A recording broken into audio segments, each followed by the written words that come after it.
an sa'il al-makhluqat twebaza nate okuba nti yatusukkulumya ku bitonde byonna ebitonde ebinene gyebiri ng'esobola okuwoza kilo 2 ez'obwongo naye nga temuli magezi bwongo ng'erina bunene ina n'amayembe manene n'olubuto esobola kulya kilo 2 buli lweri naye nga temuli magezi ojalulira otereeza wegenda okusula newalabika bulungi n'ogitwalawo nekunkumulawo neteekawo obusa ate neyebaka n'obuuza nti golitegeera ddi ng'oli mu ntamu oliriddawa kullu dhalika ayuha al-ikhwa bikulaga okutegeera Allah subhanahu wa ta'ala so omwana bw'afuna amagezi nawo wa myaka 8 abatayinza kukola ekyo n'osisinkana enkoko abantu batudde bali mu lukiiko ng'ewalampa ng'emala kyetaago kyayo neyebaza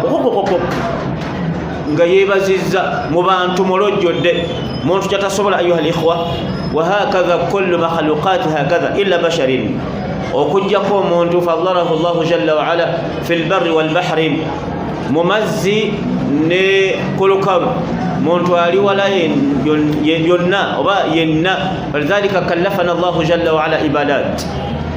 Allah byatuwa amagezi natusukkulumya ku bintu byonna natuwa amagezi aganamusinza wa hakadha al-jinnu bal illa al-jinnu bali watukolenga bwe tukola naye Allah yatusukkulumya ku majinni ayuha al-ikhwa aynama kunt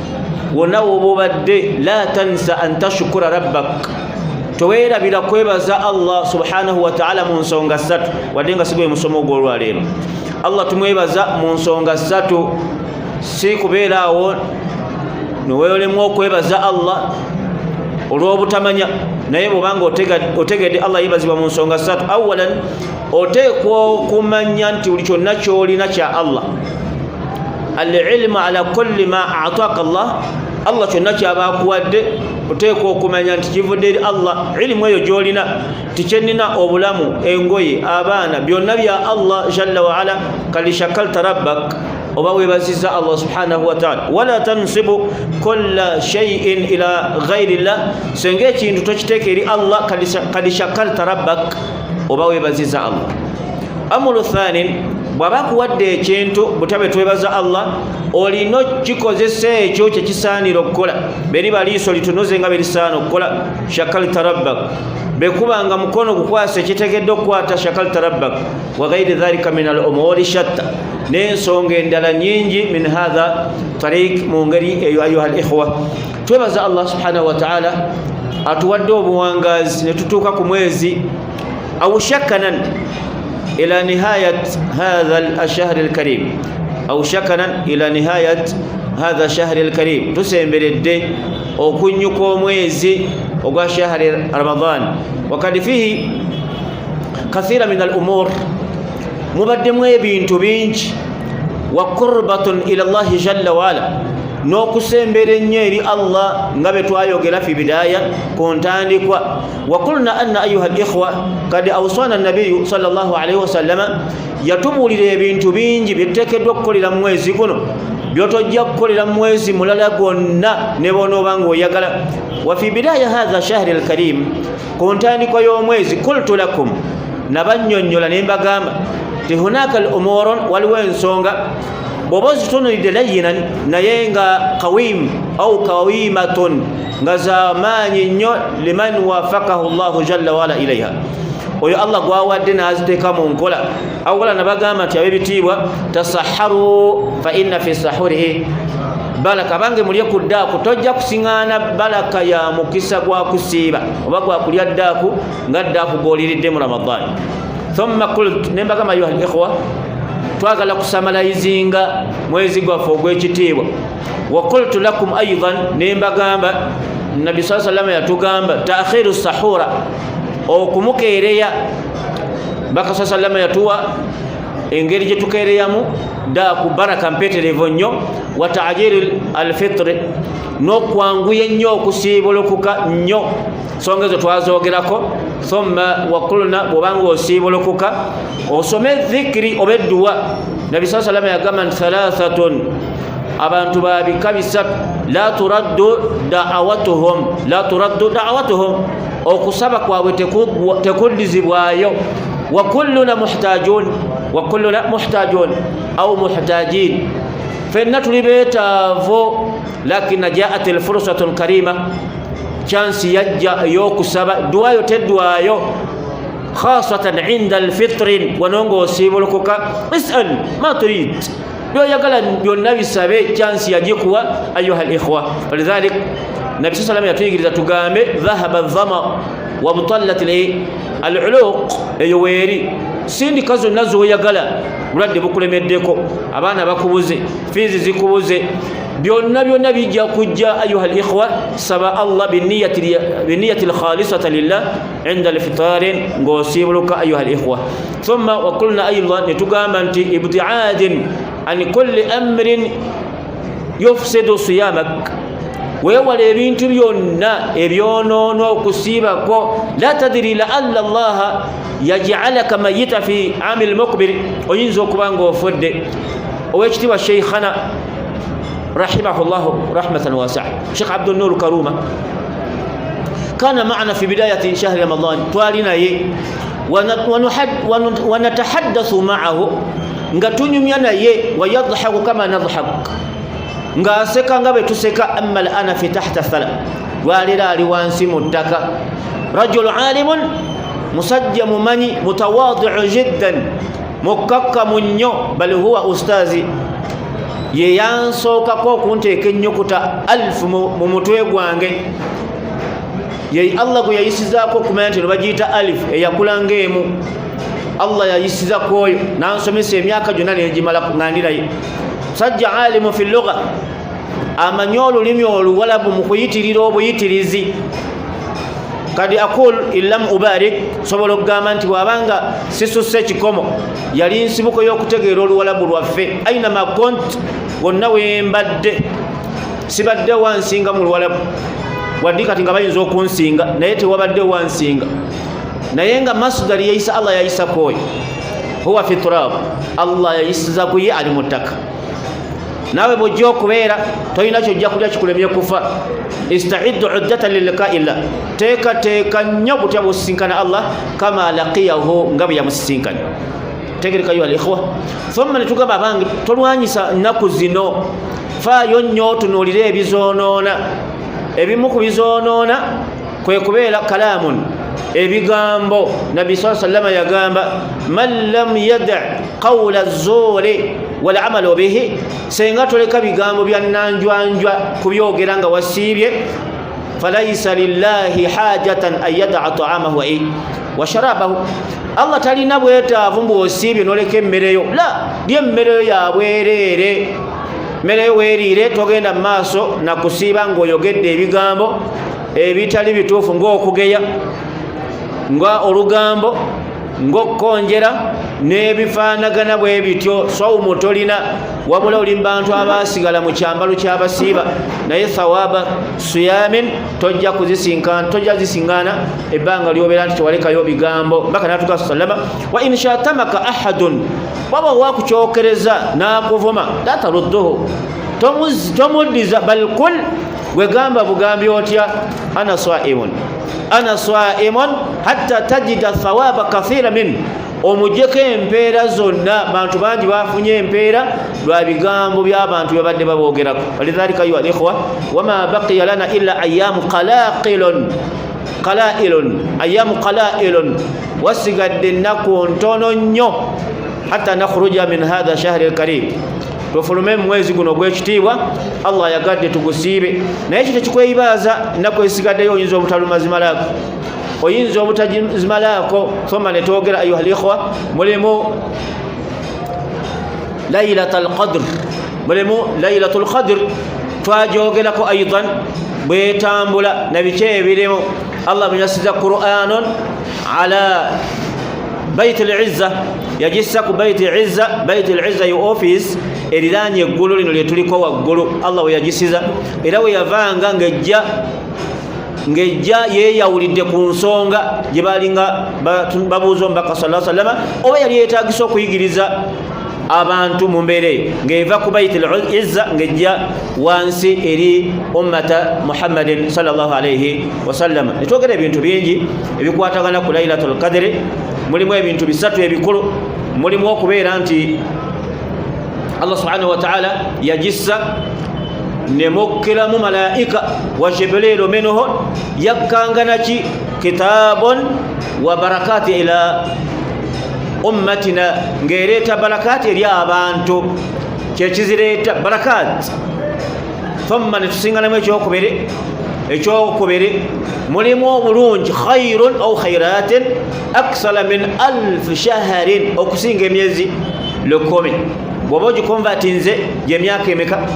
82 wakaidu dhalik onogisinza ddi kullu dhalika in dalla ala hubbi llahi iyana Allah twagala nnyo kiro kimu sawa busawa osinga omuntu akoledde mu myaka 83 bwogiza myezi 10 kasera kasigadde ennaku ntono nnyo ista'id kana nabi sallallahu alaihi wasallam yashuddu biizala yali anyweza enkutu ye mu kusinza zino ennaku mutabakiya ezisigaddeyo sallallahu alaihi wasallam si kyekyo kyokka waistaikadha ahlahu nga nababaga nti abange muzuukuke twerwaneko empeera ziyikanga mazzi mu zino ennaku ezisembayo abange towebaka yu al-ikhwa toweba kukwebaka gye kuli okwaka bbuli teri agenda kubanja swala teri agenda kubanja kisiibo teri agenda kubanja munnyo teri agenda kubanja zaka ojja kubeerawo omukulu nga webase misana kiro oli mukwebaka naye kana akaseera kola ayuha al-ikhwa emmere ojja gisangayo mu kabbuli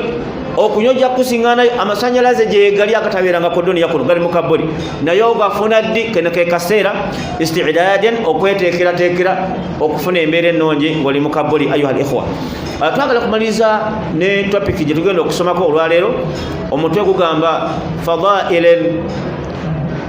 zakat al-fitri ebirungi bya zakat al-fitri ebadde review oba flashback gye tubaddemu nga twejjukanya bye tuzze tuyitamu mwezi guno ayuha al-ikhwa amma zakatul fitri gye tugenda okumaliriza nayo zakatul fitri wajibatun ya bwateeka ala kulli muslimin ko buli musiramu balighun aqilin mukulu mutegeevun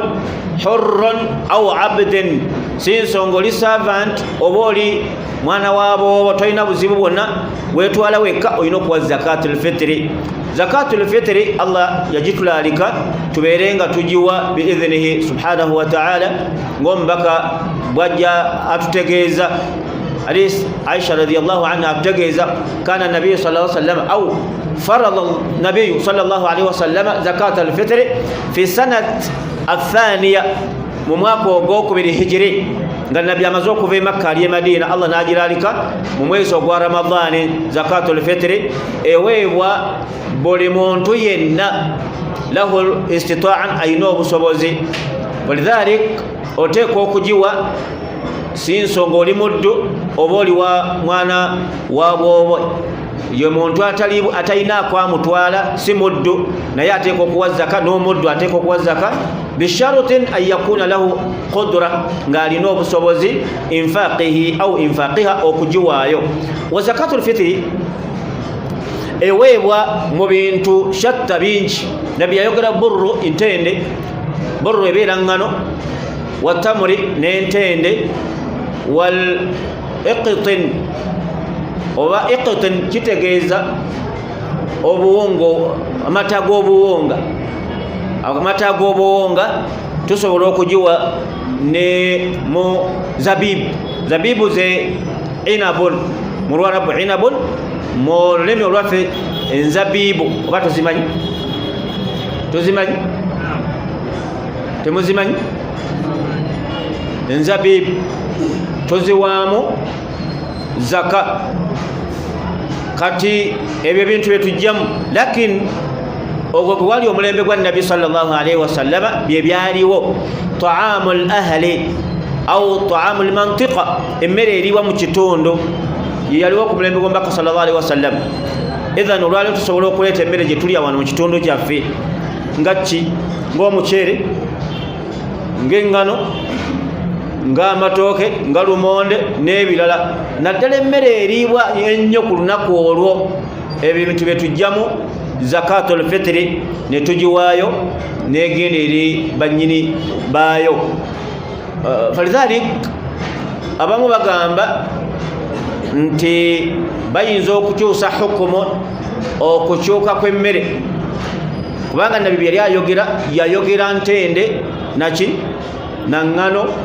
na nzabibu n'amata n'ebirala olwaleero ebitakola nnyo wano kati abamu bagamba nti bwe kibanga tebikola wano lwaki tetuwa mu ssente kumbaka bye yayogera mu hadisi si bye tulina wano kiba kitegeeza nti embeera esobola okukyuka naye bamanyi bonna abasinga obungi begatta Imaamu Shafi'i, Imaamu Malik, Imaamu Ahmad ibn Hanbali wa ghayrihim bo bagamba tujiwa mu mmere oleeta mmere amma furus au nuqudi naqadan la yajuzu dhalik lianna lam yathbit dhalika fi alhadith bo bagamba tekikkirizibwa kubanga hadisi yayogera byakulya teyayogera ku ya ssente amma Imaamu Abu Hanifa yagamba nti lwaki tetuwa mu ssente nga nemmere ginnabi gyayogera mu hadisi gyetuwa olwaleero twali bali tugende saudi ne tugula entende ne tuzireeta tuwe nga bwe yayogera mu hadisi nga bwe yakyuka emmere n'egenda mu nsonga endala nawano tusobola okukyusa ne tuwa mu ssente tusobola okumukkiriza naam tuwe mu ssente tuyinza okuzikkiriza bisharuten aweereddwa ssente ateekwa kugula mmere bw'ojja ne tukuwa ssente tubala kilo zetunakuwa eziri mu ssente z'owadde oyo gwe tuwa ateekwa kugula mmere tekuliiko nva tekuliiko bisiika tekuliiko kanzu n'ebisigadde senga bakuwa fitiri mu ssente oyina kugula mmere ekyo kiba kimaze okutuukirira awadde mu ssente bw'oleeta ssente era gwe tuwa ssente aba agenda kugula mmere naye nga asuli y'okuwaayo zakatul fitiri eweebwa mu mmere falidhalik lwaki Allah subhanahu wa ta'ala yalalika zakat al-fitri li umuri shattan au uddan lw'ensonga nnyingi wa min hadhihi al-umur ne mu nsonga zino jubul al-khalalin okubika empatwa oba emikutu gy'otadde mu kusiibako bintu bingi nnyo ebikuseereddeko ng'osiiba ebigenda okukugaanisa okuwa fuuludoozi yaki y'okusiiba mingi nnyo wala tashur wallahi nga tomanyi gwe njala ekulumye naye ng'ekulumidde bwereere bangi nnyo beerumidde obwereere namuno mwebali basongereko koomu musongeko tyemulumidde bwereere falidhalika ayuha alikhwa kyolina okukola kiki kwe kubeera ng'oziba emikoto n'okuwaayo zakat al-fitri kulluna khata fenna tuli basobya naye omusobya omulungi yaziba emikutu gy'aba atadde mu ibada falidhalika ayuha alikhwa tulina okuwa zakat al-fitri wallaghawi waliwo ebintu by'obadde okola ng'ozannya mu buzannyi nga tomanyi ng'olinga la tashuuruhu nga tokiwulira nakiwulira ng'olinga azannya obuzannyi naye nga ramadani yagenze dda kati ekyokulabirako waliwo abantu bangi waliwo eyasiibye naye nga takolagana alina omuntu gwatakolaganye naye waliwo omuntu batakwatagana ng'omuntu mu nsonga zaabwe bambi wamalidde biseera byabwereere ekisiibo kyo muallaqun senga wayingidde mu ramadano ng'olina omuntu gwotokolagana naye waliwo omuntu ensonga zaagana okutereera yakigenda mu kabuli ng'okimanyi ti ramadano ogirese waggulu senga wayingira mu ramadano ng'olinawo omuntu gwotokolagana naye okuviira ddala ku mukyalawo senga wabeerawo okusika omugwa lidhalika jaa hadith qala nabiyu saa sallama idha kana yaumu lithnain berutuuka olunaku lw'emmande allah atuwa bonansi yagafiru llahu kulla abidin allah asonyiwa buli muddu yenna lunaku lwakusiiba allah asonyiwa buli muddu yenna ila rajula okujjako abantu babika bibiri almushrikun omuntu eyagatta ku allah tagenda kutasonyibwa warajulun bainahu wa baina akhihi shahana n'omuntu yenna akeesa olw'emmande ng'ayina obutakolagana na munne allah tamateeka mu kusaasira kwawa abantu hatta yastalaha okutuusa le munaalongoosa wakadhalika yauma alqiyama nabwekityo ayuha alikhwa bwobanga wayingira mu ramadano ng'olina omuntu gwotokolagana naye ku nsonga z'edduniya longoosa ayuha alikhwa oleme okufiira ramadano eno omwaka ogujja ogenda mu kabbuli okuwulira nti olina amaanyi n'obusobozi obusigadde tekigenda kuganagenda mu kabbuli. Oba ntegereka ayuha al-ikhwa, ntegereka abange twefeeko ennaku wasigaddeyo ntono weefeeko ne munno. Bwe kiba waliwo kibayita islahun okulongoosa, waliwo kibayita atasalluhu. Atasalluhu bigambo bya Luwala byagala kufaanagana, naye atasalluhu kitegeeza gwe banyiiza n'ogenda n'otuula n'omuntu eyakunyiiza, bakita tasalluhu, kitatera kulabika. Ntegerekese oba nedda? Bwebanga dokita ono yanyiiza nga yali mu nsobi gyendi, olw'okwagala okufuna empeera ennungi simulinda kujja, nze ngenda gyali, so nga in actual sense yali badde ajja gyenjira gyendi tutuule tulabe nga twesonyiwa. Kati bakiyita tasalluhu. Amma islahun kiva eno yasobezza najja gwe yasobezza. Kati kyetaagisa mu kaseera kano atasalluhu okulaba ng'oyitawo genda gwe banyiiza mutuule n'oyo yakunyiiza ensonga zigireki, ensonga ziggwe. Ayuha al-ikhwa, Allah kyava agamba nti walladhina idha fa'alu fahishatan aw zalamu anfusahum dhakaru Allaha fastaghfaru lidhunubihim. والذين فعلوا فاحشة أو ظلموا أنفسهم ذكروا الله فاستغفروا لذنوبهم وما يغفر الذنوب إلا الله. الله بيرينغا يوغرا آية نونغا فيري والكاظمين الغيظ والعافين عن الناس والله يحب محسنين. يقام النبي صلى الله عليه وسلم omuntu yenna kuno ku dunya alisonyiwa munne. القظم من قظم الغيظ من قظم الغيظ حديث ويقام omuntu alisonyiwa munne walahu alqudra ng'alina obusobozi ayunafidhahu okumukola kyonna kyayagala kuba amusobola, maliya sultaniya quwa byonna birina asobola okumunyiganyika naggwawo, naye fa'afa anhu n'amusonyiwa. Subhanallah, yunadihi Allahu yawma alqiyama, Allah agenda kumuyita amugambe ya Taha ya Samadu, thumma yaltafitu al-insanu an yamuyita idha huwa Allah, nga Allah yenyini yamweyitira amugambe nti idhhabu ila al-janna, genda mujjana olondeyo omuntu gwoyagala, wadkhulu ma'ahu al-janna, obeere naye mujjana. Lwaki kadhamta al-gaydha, wasiba obusungu n'osonyiwa omuntu. Subhanallah, abantu bonna bagenda kwewuunya Allah kyagenda okukolera omuntu asonyiye munne. Walidhalika ayuha al-ikhwa, Ramadhaani ekusobye singa wagiyingiramu nga tosonyiye muntu oba nga temutegeeraganye mu nsonga efaanagana bwetu. Idhan tulina okuwa fitri mu ngeri efaanagana bwetu. Atyabu wakitin, ekiseera ekisinga okuwa fitri kyekiruwa? Imaamu al-Malikiya al-Hanabila bo bagamba ekiseera ekisinga obulungi qabla yawmayn bi'id, qabla yawmayn bi'id, okubanga wabula ennaku bbiri n'owa zakat al-fitri kirungi nnyo. Bal afdalu, ate ekisinga ku ekyo kwe kugiwa yawm al-eid, sabahi yawm al-eid, kumakya gwa yawm al-eid n'ogitwalayo. Huwa al-afdalu, ekiddako nga wabula ennaku meka? Wabula ennaku bbiri. Walidhalika ayuha al-ikhwa, tweteeketeeke tulongoose okusiiba kwaffe, emiwaatwa mwegire. Ab'ebitiibwa oyinza obutadda kusiiba, Allah chance agikuwadde longoosa. Eno chance ejj'omulundi gumu mu mwezi, mu mwaka, mu chance ejj'omulundi gumu mu mwaka, ejj'omulundi gumu gikozese. Allah nga tanaba kuggalawo mulyango w'ofiisi enkulu we tugenda okuyingirira, bagiwa n'omulyango mulamba baguyita Rayyan, main gate yaayo yakusiiba. Fa idha dakhala as-saimun ghuliq, bagenda guggala, wala yadkhulu ahadun, teri agenda kuddamu kugira kuyingira, baguyita Rayyanon. Allah yagukola mulyango muzibu nnyo, obulungi bwago nga bwe yatereka empeera ez'omusibi nga nnyingi era nga nnungi. Yawma al-qiyama balina omulyango guyitibwa Rayyanon, bagenda kuyita ayyuha as-saimun, bal aina hum as-saimun, aina as-saimun, abasiibi baluwa, aina as-saimun, kubanga tugenda kubeera bangi, nsi egenda kubeeramu abantu bangi, trillions of people bagenda kuba bangi, naye bagenda kuyita aina as-saimun. Buli musiibi yenna jangu oyite wano mu Rayyan. Ayuha al-ikhwa, mulyango mulungi, jana ogenda kugiyingira naye weefeeko, naku zisigaddeyo. Tubu ila Allah, abange wenenye, situkako ekiro usaale. Man wafaqahu laylatal qadr,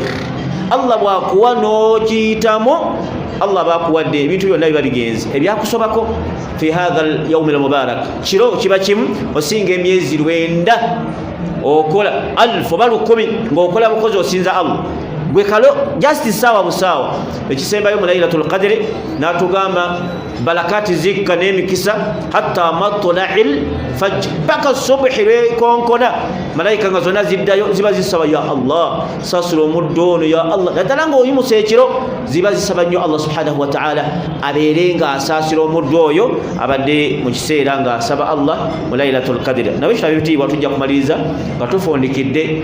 Ramadhani yaffe n'okuwa zakatul fitri tunyekire tugiweeyo zakatul fitri eweewa buli muntu yenna gw'olinako tuwa kilo 2.5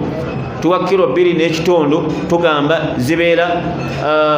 4 amdad zikola swa'a embatu nnya muddu lwerumu bwoti bw'ogatta embatu 2 n'oyoola bweguba muceere oba buwunga ebagiyita muddu n'eyokubiri n'eyokusatu n'eyokuna kati bw'omala okuzikola bwotyo ekipimo kyo kyebaatuwa bakiyita swa'a embatu nnya zikola swa'a erimu kilo 2.5 buli muntu gw'olina olina okumuwera kilo 2.5 abantu boogiraki boolina ng'owetandikirako mu ngeri efaanagana bwetu naye kyewuunyisa ntera nnyo okukiraba naddala e Uganda wano balanga wali nga tuli mu kisaawe wetugenda okusaalira bannanga batannaba kuwa fitiri tugenda kusaala oli najja ayina abantu eka 8 nakwata sinjiro 10 nalusa mu nkofiira oba mu kakaya ke bataddewo eyo fitiri waliyo fitiri ey'olukumi teri fitiri ya 10 okujjako nga Allah akuwadde nti kiro y'omuceere egula siringi 10 awo oba owadde ng'obeera omu naye oli ow'ebitaano najja nateekamu ebitaano n'agenda naye n'apaakinga mu swala subhanallah waliyo gundi fitiri y'ebitaano zakatul fitiri kilo 2.5 buli kyonooba owaddemu kati ensobi ekolebwa kyabanga atannaba kuwa fitiri muleete fitiri simanyi n'abagisaba benyi tebannyonnyola bantu sekola esente z'oleese amugenda zosiza fitiri oba sadaka oba wa fitiri akunnyonnyola kyawa abantu batulanga bali contented tuwadde fitiri naye nga tagiwanga oli awangadde emyaka 8 je bwatu bwa fitiri bakoowola bali nawaayo 10 yesi fitiri ayo al-ikhwa fitiri tugiwa nga tukyalika fitiri tugiweera mu bintu ebiweza kilo 2.5 buli muntu gw'olinako obuvunaanyizibwa naawe gwe bawa zakatul fitiri ekuyambe bw'oweza kilo amini emmere gy'onoolya emisana n'ekiro eyeyongerako gitwale siiyo tosigaza mmere totereka mmere giweeyo naawe oba obangibwa zakatul fitiri bantu balina ensobi gye bakola oli n'amuleetera n'atuuma wali akasitowa emmere neewera eyo siiyo naawe giweemu ki fitiri abalala senga bakuwa gy'onoolya ekyeggulo ne gy'onoolya ekyemisana n'abantu bo ebiddako tebitukwatako abawa fitiri gwawe gogenda okweyiiya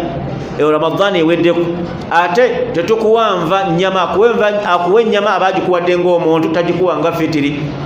tagikuwanga kifitiri akuwadde fitiri yange nagimaze na musajja namuwadde kanzu la oba nawadde enkofiira oba engatto ebyo byonna tebirimu fitiri eri mu mmere ng'omubaka byaginnyonnyola sallallahu alayhi wasallama tujja kubeera nga tukoma awo ku kigere ekyo nga twegayira ekitiibwa Allah subhanahu wa ta'ala atuwe okumaliriza okulungi tumusaba Allah subhanahu wa ta'ala akkirize bye tukoledde mu mwezi guno gw'ekitiibwa tumusaba Allah subhanahu wa ta'ala ebitusobyeko ng'abantu atusonyiwe tumusaba Allah subhanahu wa ta'ala ennaku ezisigadde yatuwe tumalirize okusiiba kwaffe abafudde mu mwezi guno gw'ekitiibwa n'abaasooka okufa tusaba Allah abasonyiwe abasaasire abateeke mu bantu bagenda okujja mu muliro naffe ateekemu abo bajje mu muliro olw'okugezaako okusiiba omwezi guno gw'ekitiibwa nsaba Allah tubeere nga tufaayo ennaku ezisigadde tunyiikire ate Allah atusonyiwe bye tubanga musabye innahu waliyu dhalika wal qadiru alayhi walhamdulillahi rabbil alamin. Assalamu alaykum wa rahmatullahi. Alaykum assalam wa rahmatullahi. Sheikh waliwo wanaabuuza nti fitiri akiizibwa ogiwa abantu be? Fitiri togiwa abantu bo obanjibwa kubeera nti obalabirira abantu bo oyina kuba wangagwe abantu 7 tebaweerwa fitiri ne zakatul mali bantu 7 tebaweerwa zakatul fitiri ne zakatul fitr tujiwa bantu ne zakatul mali bantu bo wabula obolabirira balabirire bwe batosobole kuwa zakatul fitr nga balina obwetaavu waayo sente eyo oba mmere eyo gyoba wadde tobanjibwa fitiri singa oba tosigaza. Onaabuuza nti nzikirizibwa giwa gwe mmanyi nti mwetaavu? Naam, okkirizibwa okugiwa gw'omanyi nti mwetaavu kisoboka, misikini n'omwavu nabiki n'ebifaananyi bwe osobola, naye oyinza okumuwa ekinene ng'ate waliwo banne abali obubi n'omuwa kingi ng'ali bubi ate n'omula n'amuleetera, so otwala owa imaamu yamanya ennamba y'abantu be baalina n'engeri gyagenda obagabanyamu. Naye bw'obanga omumanyi osobola okumuwa mu ngeri efaanagana bwetyo, watabaawo balala bw'oyinza kusuubira, naye ekisinga obulungi gy'owa imaamu kuba yaba amanyi abeetaavu bangi okusinga ggwe omuntu omu. Waliwo abuuza omulala? Naam, faddal. Naam.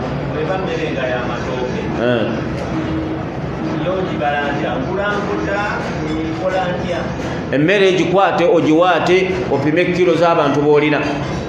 Kwate emmere ogiwaate, bw'oba onowaayo yabikuta eba ejja kusinga mu kilo 2.5 kubanga bajja biwaatako tebagenda birirako. Amma omuceere gwe gwegwo gw'owaayo gwennyini. Bw'obanga ogenda kuwaayo matooke gawaate obale kilo 2.5 otwale nga zineeti ziweze oba 8 oba 7 kusinziira ku bantu b'oweeredde.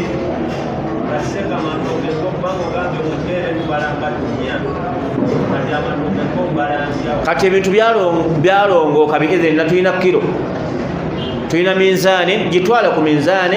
bapimemu kilo mmeka 2.5 osinziira emitwe gy'olina, buli gumu ogende ng'oguwa 2.5 oyinza okumaliriza ng'oli mu kilo 2 oba 15 oba 9 okusinziira ku mitwe gy'abantu gy'oweera zakatul fitr. Okitegedde ayuha al-ikhwa? Okitegedde akhi? وتبع أمر الله سبحانك اللهم وبحمدك أشهد أن لا إله إلا أنت نستغفرك ونتوب إليك والحمد لله رب العالمين. باقي عيد المبارك.